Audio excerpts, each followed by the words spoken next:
Hello guys, kumusta kayo? Ngayon ay magpupunlan na lang ulit ako ng lansones. Umulan kagabi, basa yung lupa. May mga nakikita akong mga nagsipagsibulan na lansones dito sa may lansonesan dito. So yung mga nakaraang bungahan guys, yung mga nagtaktakan na bunga ng mga nakaraan, yung mga reject, yung mga nabulok. Ngayon, ay mga nagsipagtubuan na dito. Actually, mahirap siyang hanapin sa ilalim, pero patyagaan guys. Meron akong mga nakita dito na punla. Ngayon, ang gagawin natin, ipupunla natin. At nakapag-plastic na rin ako ng lupa doon, lalagyan natin. May naitanim na rin ako doon, siguro mga 4 na yung napunla ko doon. Ngayon, maghahanap ulit tayo ng dagdag. Siguro may mga 8 pa ito yung mga plastic ko doon na kailangan pa nating punlaan. So maghahanap ulit tayo ng seedlings. Ito lang yung mga tip na pwede kong lang ulit na maituro sa inyo. So, maghahanap nga tayo ng mga seedlings. Ito katulad nito. So yan, seedlings yan. Mga tumubo to ng mga nakaraang bungahan.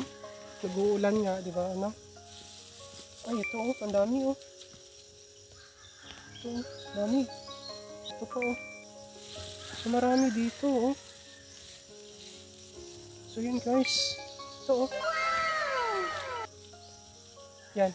So ang gagawin natin, bubunutin natin. Ang pagbunot guys is yung may kasamang lupa, ha? Para hindi siya mabigla na mawalan siya ng supply ng lamig sa puno niya, yung mga ugat niya, at lagyan natin ng lupa yung pagkabunot. So may bareta ako dito at meron din ako batya. Dito natin ilalagay ating mabubunot.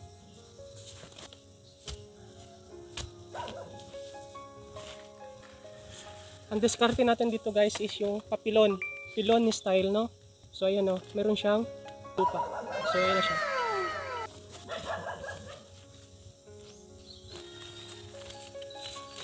Ito.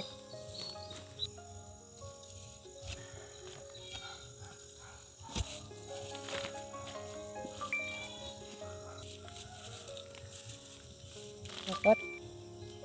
5. 6. 8. 9. So, ayun na siya guys.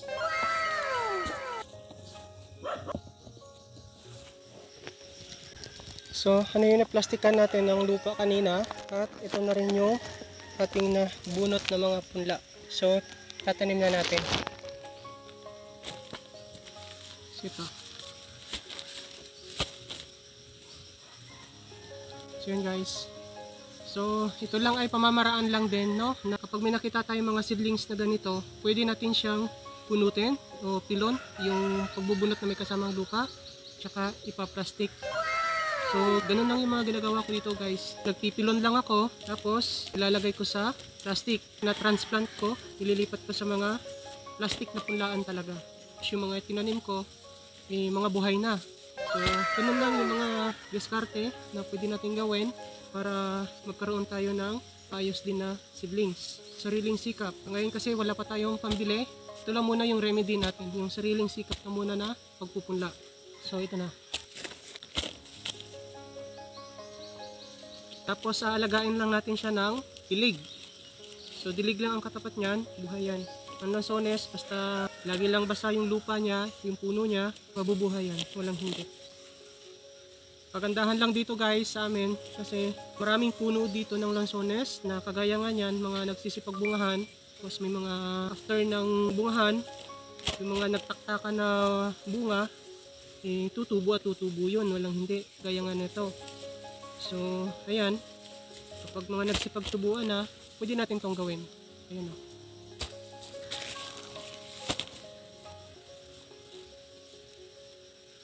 So, ito lang yung mga tip na pwede ko din turo sa inyo, may pakita sa inyo. Extra pa yung manok So, ito manok na ito.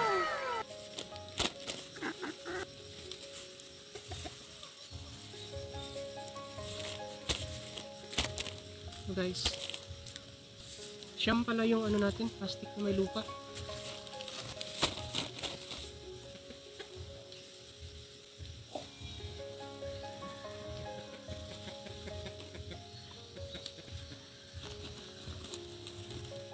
At gawin lang natin yung ganito kapag yung maulan na yung mga rainy season na.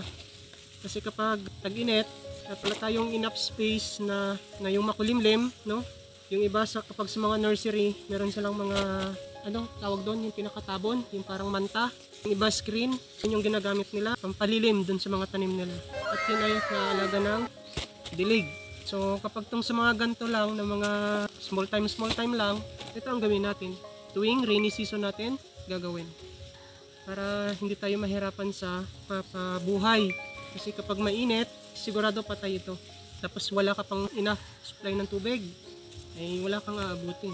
Ganun lang yung diskarte. Alaga ng dilig at huwag masyadong paiinitan. Kasi ang lansones guys is mahina sa init. Kung mapapansin nyo, pag dito sa amin, kahit gaano pang kalalaki yan, at basta pinatake ng init yan, yung iba, yung mga nakaraang El Nino, no? Yung nakaraang taon, yung bumanat ng El Nino, ang daming namatay na lansones nang dahil yun sa init. Kaya yun guys, tip yun ha. Kaya sa pagtatanim nito, tip lang din ulit, ang the best na napagtatamnan ng lansones ay yung mga malalamig na lugar. Kaya karamihan nito dito sa amin, nakatanim ito sa mga tabing sapa, tabing ilog, kasi malalamig. Tapos kapag yung sa mga gubat, yung sa paka na ilalim na, yung mga lapit na mismo sa mga sapa. So yun yung mga tinatamnan ng lansones dito, yung sa malalamig na lugar. Kasi yun talaga yung gustong-gusto ng lansones. Ito na guys. So, ang dami natin na lagyan. Ang dami pala nitong nakuha kong ano.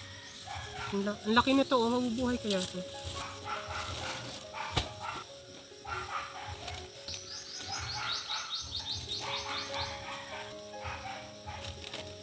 So ang tawag sa ganito ay pagpipilon, no? Pilon yung pagtatanggal ng seedlings sa lupa. Kung gusto mo siyang i-transplant, lipat sa plastic na pagpupunlaan.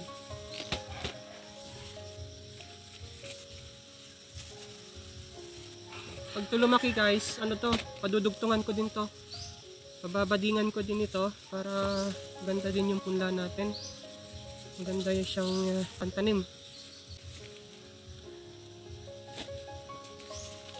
Kasi ang advantage guys, kapag budded yung mga pananim natin, ay madali siyang mamunga, no? Madali pati siyang lumago.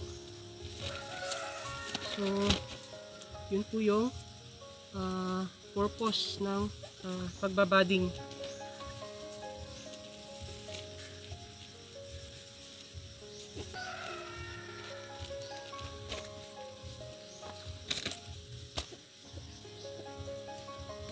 Kulang yung lupa ko.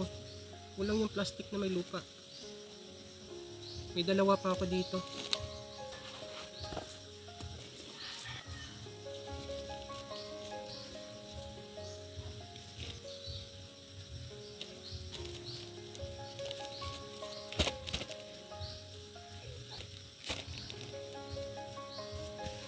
So, ayan na siya guys.